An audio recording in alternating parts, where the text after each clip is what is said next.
Cheers à... C'est parti à la saison 2 de Tête à cœur. Tu dis saison 2, mais moi, j'ai envie de dire saison 1. Comment ça? J'ai envie de dire saison 1 puis de dire que les épisodes que j'ai faits avant, c'était comme un épilogue, tu sais. Un épilogue, ok. Ça, c'est comme un préambule, c'est ça? Préambule, exactement. Appelle-le comme tu veux, mais j'ai envie de dire que c'était comme un test avant... avant le vrai show qu'on commence, toi puis moi, Tête à cœur. Tu sais, c'est comme ça que je l'avais imaginé aussi au début. J'avais vraiment imaginé plus comme étant une discussion. Et là, il y a 2 ans de ça, j'avais commencé. Parce que là, tu discutais avec le public dans le premier. Ouais, j'étais comme finalement, j'étais toute seule. Puis j'expliquais des réflexions que j'avais sur des livres. Ce qui est arrivé, c'est que c'est ça, moi, je me suis tournée vers le christianisme, j'ai donné ma vie à Jésus. Puis là, j'ai commencé à lire des choses, j'ai commencé à m'imbiber de toute la connaissance chrétienne. Puis j'étais comme... J'ai trouvé ça tellement fascinant, tellement extraordinaire, tellement... Fallait que je partage ça, tu sais. Ouais. Puis là, j'ai comme décidé de partir tête à cœur, que j'avais vraiment ça sur le cœur en même temps de parler de ces choses-là, mais je l'avais plus imaginé comme une conversation de débord. Mais je me suis dit, il fallait commencer quelque part. Fait que j'ai juste commencé. Puis finalement, ben, on s'est comme un peu rencontrés aussi à cause de ça. Travers, c'est vrai. Ouais, il y a 2 ans de ça, là, c'était boboche, là, ce que Moi, j'ai fait. j'ai appris à te connaître à travers ta saison 1, ton épilogue, comme tu dis. Mon épilogue. Parce que dans sa saison 1, moi, je l'appelle la saison 1, là. Tu l'appelleras l'épilogue. Non, il faut l'appeler l'épisode parce que ça, c'est notre saison 1. Dans l'épilogue, moi, j'écoutais Marie-Ève, puis j'apprenais à la connaître parce qu'on commençait à se fréquenter un peu. Non, en fait, on a commencé à se fréquenter à la fin de ton épilogue, mais c'est ça, c'est à travers son épilogue que j'ai fait comme « Oh, wow! Elle est vraiment intéressante, elle n'est pas juste jolie, elle est aussi intéressante. » Parce qu'on s'est rencontrés à l'église. Ouais, on s'est rencontrés à l'église dans une soirée jeune adulte, mais ça sera pour la saison 7, épisode 3. Fait que si vous nous suivez encore dans quelques années... Mais c'est ça. Fait que ça fait 2 ans que j'ai commencé ça. Puis là, ben, il s'en est passé quand même des choses en 2 ans. On s'est mariés. Il y a même une belle photo de notre mariage derrière. Nice. Oui, une photo de notre mariage, c'est ta bague. J'ai ma bague. Moi aussi. Puis j'ai surtout un magnifique mari maintenant qui me joint dans cette superbe aventure. Oui, vraiment content. Présente-toi donc un peu, tu sais, rapidement, là, toi qui vas être mon collaborateur dans cette aventure qui débute de Tête à cœur. Présente-toi un peu. Ben... Moi, je me présente comme un enseignant de formation. Je travaille en enseignement, mais j'ai fait des études en théologie et j'aime apprendre. Donc, c'est ce qui me donne le goût vraiment d'embarquer avec toi dans ce projet-là. C'est vraiment d'apprendre parce que j'ai l'impression que quand on parle, on pousse la réflexion. Et j'ai grandi aussi dans une famille où est-ce qu'on parlait beaucoup. On poussait la réflexion et plus on pousse la réflexion, plus on peut incarner un peu notre réflexion, j'ai l'impression. Dans le sens que moi, je sais pas toi, là, mais moi, dans la vie, quand j'apprends des nouvelles choses, à un moment donné, je maîtrise le sujet, puis après ça, même, ça peut avoir comme un impact dans ma vie, changer mes façons de voir les choses, changer mes perceptions. Fait que c'est vraiment ce qui me donne le goût d'embarquer avec toi, parce que je trouve que dans la discussion, même si on se trompe, même si c'est pas parfait, ben on apprend. Parce qu'on ressort tout le temps grandi d'une discussion. Ben, je trouve tellement que tu as raison parce que moi, c'est un peu ça, tu sais, dans mes livres, à un moment donné, je me perdais puis je sentais le besoin de parler de ces choses-là, d'avoir des discussions, d'avoir des réflexions à voix haute parce qu'on dirait que juste de nommer les choses à voix haute puis de le partager avec les gens, on dirait que l'apprentissage se fait mieux aussi puis on dirait que ça s'imbrique mieux dans ta tête puis ça fait plus de sens. Donc, je suis vraiment contente là, qu'on puisse continuer ça ensemble. Puis ça va continuer d'être un peu le même principe Tête à cœur, dans le sens qu'on va partir de sujets généraux qui touchent tout le monde, qui concernent tout le monde. Des thématiques. Puis, on va apporter, d'une part, la pensée populaire sur ces choses-là, l'opinion moderne, le courant présent. Ce que nos amis pensent, ce que ceux qu'on côtoie pensent, ce que vous pensez. Puis d'autre part aussi, ce que les Écritures bibliques disent. Ce que les Écritures bibliques, oui, parce que c'est un podcast, quand même, il faut le dire, où est-ce que la Bible est au centre, parce que nous, on croit en Dieu, puis on va en parler un peu plus dans le prochain épisode. Oui, notre prochain épisode, on assit vraiment notre croyance, on vous dit ce en quoi on croit, puis pourquoi on croit. Exact. Ça. Mais j'ai tellement hâte, là, on va apprendre tellement, c'est fou. Ah, ben je suis contente de te voir excitée comme ça, parce que moi aussi, je suis super excitée. Puis peut-être, avant de continuer, peut-être faire un petit wrap-up, tu sais, j'allais dire la saison 1, de l'épilogue. Ouais, de l'épilogue. Ce qui nous a marqué, les faits saillants. OK, les faits saillants, oui. Moi, j'ai soulevé 3 choses, mais tu pourras m'en dire plus sur chacune de ces choses-là. Ben, tu sais, avant, là, je pense que vraiment, le but de ce que j'avais fait, c'était vraiment d'amener le christianisme dans le sens où, tu sais, sans parler nécessairement en profondeur du christianisme, de l'amener comme étant une croyance qui est raisonnable, une croyance qui est possible de croire encore aujourd'hui. Fait que, tu sais, j'ai pas parlé en long et en large, mais j'ai comme pointé, c'était comme un peu le pourtour de ce qu'on va faire maintenant, puis de la mise en bouche de la raisonnabilité du christianisme, tu sais. Je comprends. Fait que dans le fond, dans un premier temps, dans l'épisode, ce qu'on va faire, c'est qu'on va parler un peu de ce que tu as fait dans l'épilogue. Puis après ça, on va dire un peu aux gens qu'est-ce qu'on va faire cette saison-ci, c'est ça? Ouais, on fait ça comme ça. On fait ça comme ça? Ouais. Puis au pire, on se laisse aller, mais on va y aller comme ça. Fait que moi, ce qui m'avait marqué, t'en parles un peu dans la première saison, mais t'avais parlé de physique quantique, puis t'es quelqu'un quand même qui est au fait dans le domaine scientifique. Au fait, ouais, correct, là. Quand même. Puis j'avais écrit une question, c'est pourquoi tu as choisi de parler de science de façon aussi détaillée dans ton podcast? C'est voué à réfléchir. Alors que le podcast, je pense qu'au départ, tu voulais le vouer à réfléchir sur des questions plus existentielles. Mm-hmm. Oui, ben d'abord, je vais juste commencer par dire que je trouve ça extrêmement gênant que tu aies vu tout ça et que tu aies revu tout ça pour qu'on fasse le préambule de ça, mais tu sais, c'est ça. Mais oui, pourquoi j'ai parlé de physique quantique? Ben, comme j'ai dit, je voulais vraiment faire la mise en bouche du christianisme, puis moi, j'ai entendu trop souvent dans ma vie que ben pourquoi tu crois en Dieu? Je veux dire, la science, c'est ça maintenant. Tu sais, elle a nié l'existence de Dieu. On est capable d'expliquer la nature des choses par la théorie de l'évolution, par la science, que la science nous dit. Puis, en fait, j'ai juste voulu, nier cette fausse croyance-là que la foi et la science sont opposées l'une à l'autre. Ouais. Je pense qu'elles sont extrêmement complémentaires l'une à l'autre, d'autant plus que les nouvelles découvertes scientifiques, comme justement la physique quantique, toute l'étude de la cosmologie aussi, et même le domaine des mathématiques, viennent prouver l'existence d'un réel qui est comme voilé, qu'on peut pas nécessairement toucher, voir, entendre, par nos 5 sens, mais qui n'est pas moins réel pour autant. Donc, qui n'est pas imaginaire. C'est juste qu'on ne peut pas y accéder par nos sens, mais ce réel-là existe. Et donc, il faut comme se tourner vers d'autres moyens. Comme quoi? Ben, comme la spiritualité moderne, par exemple, comme d'autres études que la science, parce que la science, c'est ce qui est observable, ce qui est mesurable. Et on sait maintenant par la science qu'on ne peut pas tout savoir par cette même discipline-là. Je comprends. Donc, c'est un peu ça que j'ai essayé d'amener, de mettre en contexte, de par ces nouvelles découvertes-là, que maintenant, dans le fond, c'est possible pour un scientifique raisonnable de croire en l'existence de Dieu. Il n'y avait pas une citation qui disait comme que un peu de science nous éloigne de Dieu, mais que beaucoup de science nous y rapproche. Exactement. Donc, un peu de science éloigne de Dieu. Donc, toute l'ère moderniste avec le courant matérialiste, l'idéologie matérialiste. Donc là, on a vraiment rejeté Dieu parce qu'on n'avait plus besoin de Dieu pour expliquer les choses. Mais en fait, beaucoup de sciences, donc plus on a poussé la science, plus on a fait des recherches, en fait, beaucoup de sciences ramènent à Dieu. Donc, on se rend compte que c'est possible de croire en Dieu de par les nouvelles découvertes. C'est un peu ça que j'ai essayé d'expliquer, oui. Vraiment intéressant. La deuxième chose que j'ai soulevée, c'est par rapport au sens. Tu as fait un épisode sur le sens, puis la société actuelle est en quête de sens. On le voit.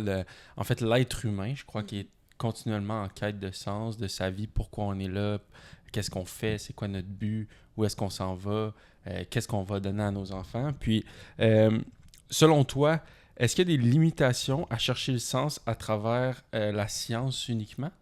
Bien, je pense que oui. Parce que justement, je te l'ai dit, la science, c'est quelque chose qui est mesurable, qui est observable, mais l'expérience humaine, les valeurs morales, le sens qu'on peut donner à notre vie, bien qu'on peut tenter de l'expliquer par la théorie de l'évolutionniste et tout, ça reste peu convaincant, selon moi, les théories qui sont amenées. Puis là, il faut se tourner vers d'autres connaissances, ne serait-ce que la philosophie. La philosophie commence là où la science s'arrête. Mm-hmm. Donc, de penser aux implications, en fait, de la science. Qu'est-ce que ça veut dire dans le monde réel qu'on vit? Je pense qu'on l'expérimente tous. Chaque être humain cherche un sens. Fait que je pense que le simple fait que chaque être humain recherche un sens, d'après moi, c'est parce qu'on peut trouver la réponse à ce sens-là quelque part, puis que c'est un sens qui nous est donné, et non pas un sens qu'on doit tous se créer. Donc, Fait que je ne pense pas que la science peut répondre à ces choses-là, mais je crois qu'on peut le trouver à travers d'autres méthodes. Puis c'est là où, pour moi, la spiritualité, la religion vient donner des réponses solides, en fait, à ces questions-là. Il y a plusieurs religions qui tentent de répondre à ces questions-là. Après ça, c'est de voir quelle religion fait le plus de sens avec l'expérience, puis avec les faits aussi, parce qu'il faut rester dans les faits, je pense. Ça reste une religion, ça reste la spiritualité, ça reste quelque chose une expérience subjective, mais je pense qu'il y a aussi des faits concrets, réels, sur lesquels on peut se baser pour venir prouver ou réfuter ces croyances-là, parce que c'est faux de dire que toutes les croyances sont vraies, tu sais. Je comprends. Donc, la science peut être comme une bonne approche à avoir, mais en elle-même ne répond pas nécessairement à toutes nos questions.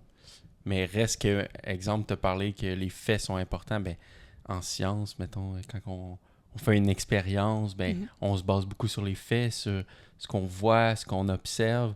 Donc, justement, il peut y avoir une part de science et de foi, je pense. La science et la foi peuvent s'agencer. Oui. Et je pense que tu en as parlé beaucoup aussi dans ta première saison. Ben oui. Et c'est... En tout cas, allez voir ça. Mais je sais pas si c'est C.S. Lewis qui disait ça ou un autre grand théologien, mais que la foi et la raison sont deux ailes pour s'élever et pour contempler la vérité. Tu sais, c'est vraiment complémentaire. Je pense que l'une et l'autre se complètent et ne sont pas opposées. Il faut juste... La science ne va jamais nous apporter des réponses à pourquoi c'est préférable être bienveillant, être altruiste, que d'être dans la vengeance, dans la jalousie. Ça va jamais, parce qu'en fait, un monde strictement matérialiste, c'est un monde dépourvu de sens où il n'y a aucune valeur morale qui est supérieure à une autre. Donc, je pourrais te tuer ou te donner un câlin. Wow, ça part fort. Non, mais c'est juste pour te dire que le matérialisme ne peut pas défendre pourquoi je dois te donner un câlin au lieu de te frapper. Non, c'est ça. On reste dans ce qui est Excuse, là, je voulais pas te... je comprends. Dans le fond, on voit les limitations dans ce que tu viens de dire, je trouve. Exact. On continue? Oui. Troisième point que j'ai amené...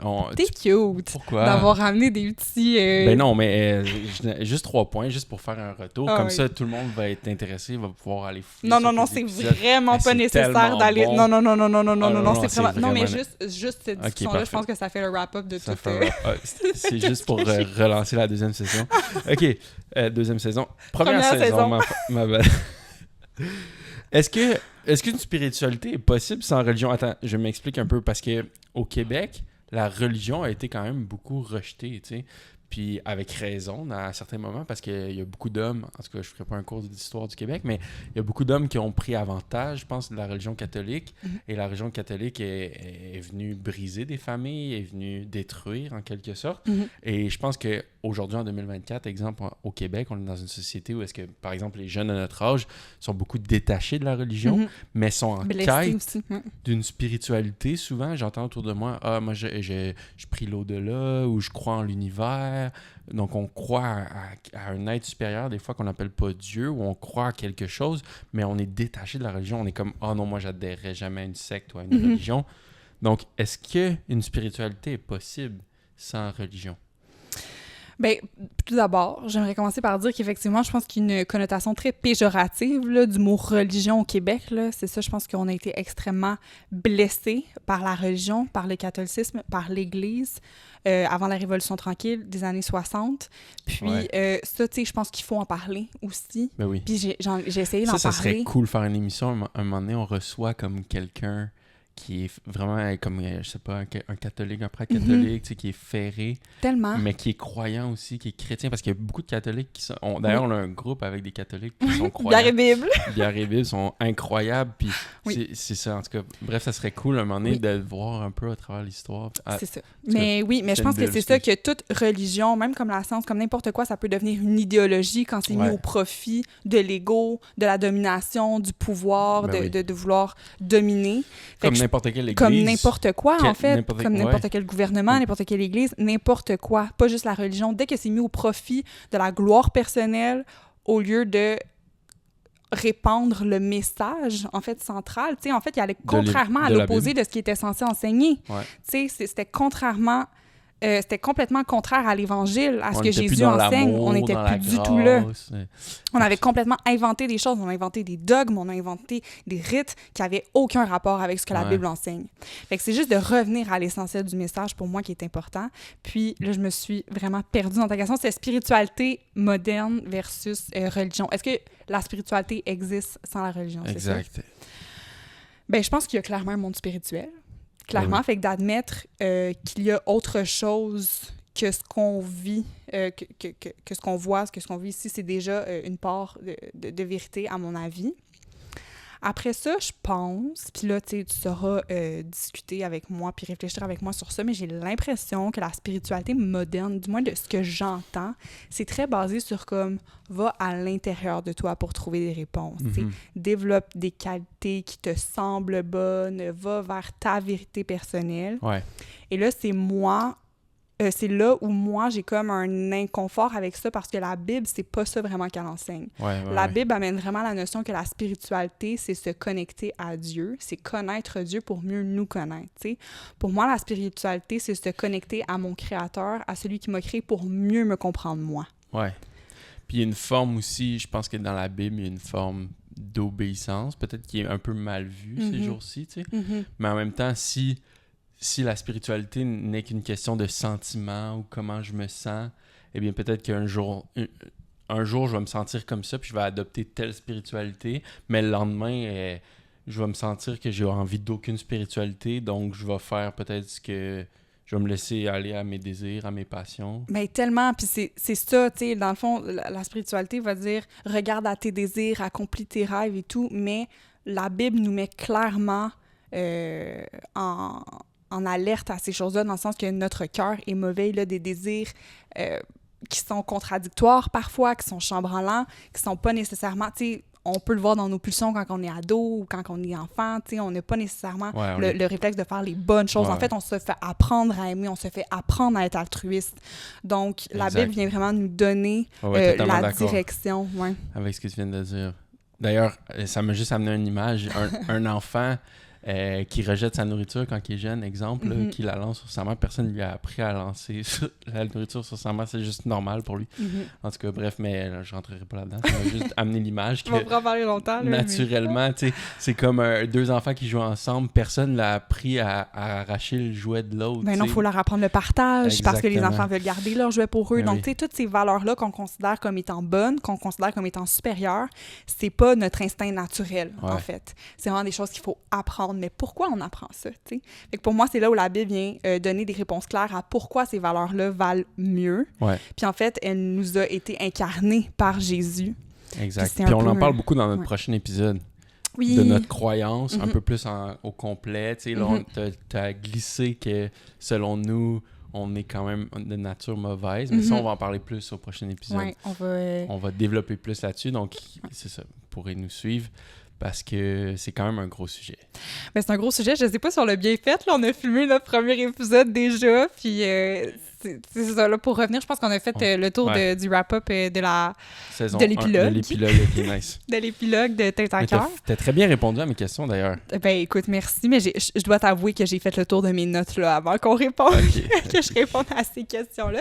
Parce que, c'est ça, moi, j'avais tout écrit, mon texte. Genre, c'était vraiment un texte. Je m'étais vraiment donné la saison 1. Mais tu faisais des prédications, des monologues, des prédications carrément. Ben, prédications, je dirais pas ça. C'était pas du preaching, genre avancez-vous à l'appel, mais c'était dans le sens que... C'était des réflexions. Oui, c'est des réflexions, mais t'as bien écrit ça, en tout cas. Mais des heures que j'ai passées sur ce sofa-là, dans cet espace-là, à lire des livres, mais c'est une qualité à écrire, mais j'ai vraiment aimé ça. T'es vraiment organisé, puis tu te prépares bien, donc c'est tout à ton honneur, mais c'est une des raisons pourquoi j'ai hâte aussi à cette saison-ci avec toi. Mais moi, j'ai hâte parce que je trouve que tu as cette connaissance-là, cette réflexion-là par rapport aux pratiques des choses. J'ai beaucoup à apprendre. Ben, on va apprendre ensemble. Puis je pense que c'est ça, Tête à cœur, c'est apprendre ensemble, c'est se laisser grandir à travers nos réflexions, c'est se laisser peut-être changer d'avis même, pourquoi pas. Ben oui. Demander pardon quand on pense qu'on a donné finalement une fausse information. Absolument. On n'est pas des théologiens, on n'est pas... Ben, un peu. Moi, je commence des études bibliques. Toi, tu as quand même fait ton bac en études théologiques. Fait, hey, ben, OK, là, c'est à mon tour de tester tes connaissances. OK, vas-y. Vas-y. OK. On y va. Donc, Étienne, Quiz question. explique-moi le message central de la Bible en 30 secondes. En 30 secondes, OK. En gros, on était avec Dieu. On s'est séparés de Dieu. On est devenu... on a choisi le mal, en fait. On a fait le mal, donc on s'est séparés de Dieu parce que Dieu est parfait. Et tout au long de l'Ancien Testament, Dieu travaille d'arrache-pied pour revenir vers l'homme. En fait, Dieu Rétablir la relation. met en place un plan pour rétablir. Il envoie même son fils sur terre afin de le faire mourir, lui qui a vécu une vie parfaite. Jésus meurt, cloué à la croix par des religieux. Et dans une grande souffrance, dans la pire des injustices. Dans la pire des injustices, par des religieux et par des gens qui ne croyaient pas en lui. Et ressuscite 3 jours plus tard pour nous offrir la vie éternelle.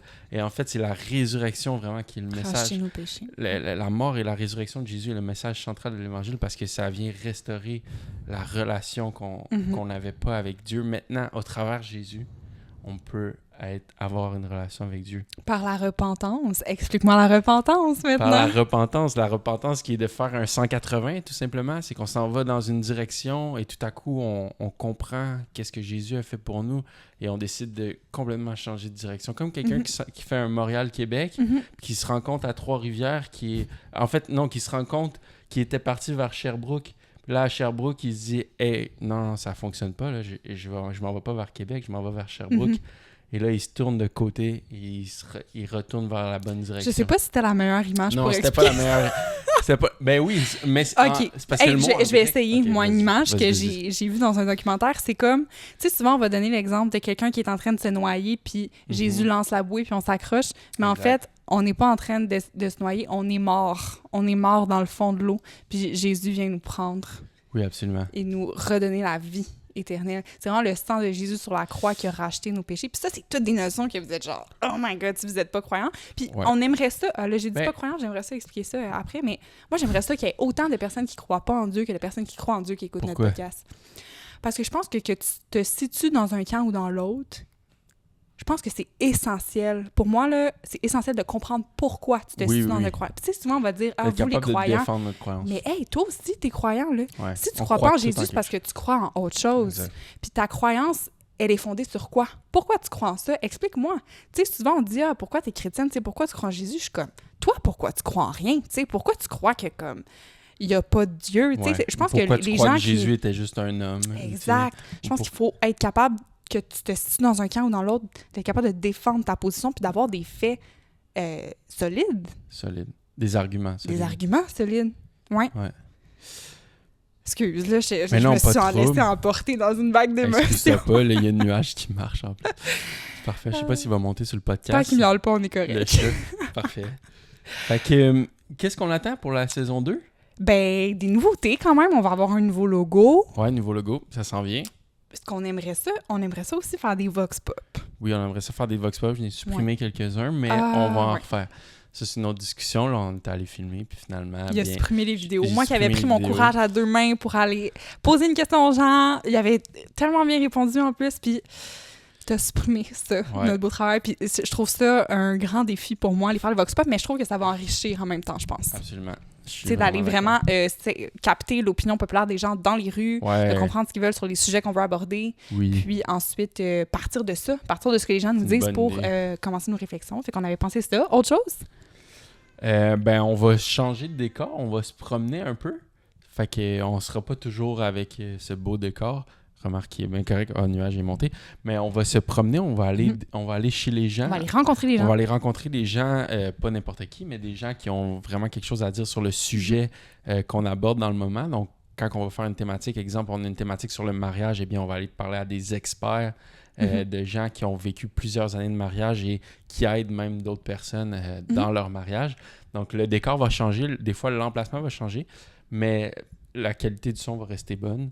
Mais on est chanceux parce qu'on est vraiment bien entourés. Tu sais, on a des grands théologiens dans notre famille. Oui, absolument. Ça va être vraiment le fun. Puis on va parler de sujets... on va se laisser aussi inspirer par notre vie, par ce qu'on vit, toi puis moi, pour aborder les sujets. Tu sais, on va commencer par exemple, on va parler mariage, justement, parce on est dans cette saison-là, exact. On l'a vécu. On va parler d'identité, parce que je pense qu'on a passé par là, chercher notre identité, toi puis moi. Fait qu'on va se laisser comme inspirer par notre vécu, pour aborder certaines thématiques, même si vous voulez interagir, si vous voulez proposer des thématiques. On aimerait ça interagir avec le public aussi, je pense. On va essayer d'être plus actifs sur les réseaux sociaux. Un petit peu plus. Et toi, t'es bon sur les réseaux sociaux? Je suis correct. Je joue au basket beaucoup sur les réseaux sociaux, mais là, ça va être autre chose. Ça va être autre chose. Je trouve qu'on est full complémentaires pour faire ça. Toi, t'es extraordinaire avec les réseaux sociaux. T'as beaucoup de connaissances théologiques. tu vas savoir comme quand on déborde d'un sujet, tu vas peut-être savoir ramener la conversation parce que moi je peux partir dans tous les sens. Des fois je suis comme trop dans ma tête aussi. T'es bonne aussi. Fait que tu vas pouvoir me dire OK Marie, là, vulgarise-moi ça parce que j'ai rien compris, tu sais. Toi tu vas pouvoir moi je vais pouvoir peut-être vulgariser, mais toi tu vas pouvoir pousser un peu plus les sujets au niveau théorique. T'es excellente aussi, les recherches. Marie est une grande chercheuse. Okay, j'aime lire. C'est lire. Tout. Fait qu'on va tout le temps se baser aussi sur des lectures pour amener notre sujet. Puis, avant de conclure, j'ai envie de te demander, est-ce que tu as comme des craintes ou des défis ou des peurs par rapport à cette aventure-là? Qu'on commence ensemble? Mettons, j'aurais la crainte d'acheter un chien puis qu'il monte sur le sofa en même temps que le chat. Ouais. Parce que là, le chat, il est comme monté. Et puis toi qui n'aimes pas le chat, d'habitude, là, il est en train de te baver dessus. Là, en ce moment, Étienne fait un effort devant la caméra parce que sinon, il aurait lancé le chat à l'autre bout de la pièce. Mais non, mais pour vrai, une crainte réelle que j'ai, c'est qu'on ait vraiment beaucoup de plaisir puis qu'on veuille juste... C'est une crainte? Qu'on veuille juste faire ça de notre vie. Qu'on lâche nos jobs. Non, c'est pas vrai. Non, mais j'ai pas de crainte, honnêtement. Je pense juste que je veux aborder la saison avec humilité, puis de me dire, écoute, je suis là pour apprendre. Si je fais des erreurs, je vais faire des erreurs, parce que, tu sais, c'est juste en faisant quelque chose dans la vie, je pense qu'on fait réellement des erreurs. Parce que si on fait rien, on fera pas d'erreur, mais c'est en faisant qu'on apprend. Faut commencer quelque part. Exactement. Fait que moi, je me dis, écoute, je suis pas un podcasteur, j'ai jamais fait ça de ma vie. Faut commencer quelque part. J'aime parler, mais il faut que je commence quelque part. Mais comme j'ai fait quand j'étais toute seule là, dans ma chambre à filmer avec une petite webcam boboche, puis j'avais mon texte, puis gars, ça t'a attiré vers moi. Mais oui. Ça a quand même eu des fruits. Fait que je pense que moi, j'aimerais juste ça que ça apporte des fruits, mais je suis sûre que ça va emporter, tu sais. Mais oui. Puis toi, aurais-tu une crainte avant qu'on close ça? Notre setup de lumière, on l'avait mal placé avant. Non, moi, mes craintes, je te dirais que ce soit qu'on soit pas intéressant, tu sais. Ouais. Je comprends ta crainte. Ouais, qu'on soit pas intéressant ou qu'on se démotive. Tu sais, je pense qu'on va en vivre les épreuves, fait que ce soit qu'on... J'aimerais juste ça qu'on soit capable de surmonter ces épreuves-là, qu'on reste unis. Ouais. Tu sais, c'est un projet commun, c'est vraiment cool, mais ça peut être porteur de division, de chicane, fait que j'espère juste qu'on va rester unis là-dedans. Puis j'ai peur...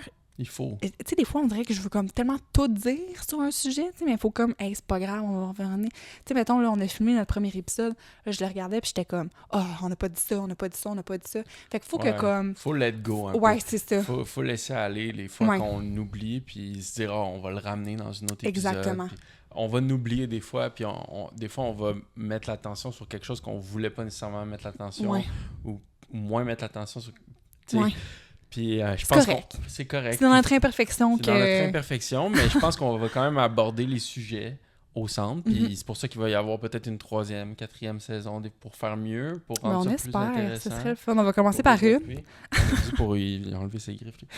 Oui, bien, on est dû pour couper ça, je pense. C'est une belle introduction. Très belle introduction. Je suis vraiment excitée de commencer ça avec toi encore, mon chéri. Mon mari parfait, qu'on va apprendre à connaître aussi beaucoup à travers cette aventure-là. Moi aussi, vous allez apprendre à me connaître. Puis on aimerait ça apprendre à vous connaître aussi. Exact. Laissez-nous un commentaire. Dites-nous d'où vous êtes. Suivez-nous si ça vous tente de suivre cette aventure-là avec nous. On va essayer de poster chaque mois, toute l'année. Donc, voilà. Voilà, c'est ce qui met fin à ce premier épisode d'introduction. On a réussi. Cheers, on se fait Cheers, j'ai fini mon verre entre-temps. T'as, va, c'est pas toi. Merci tout le monde et bonne saison.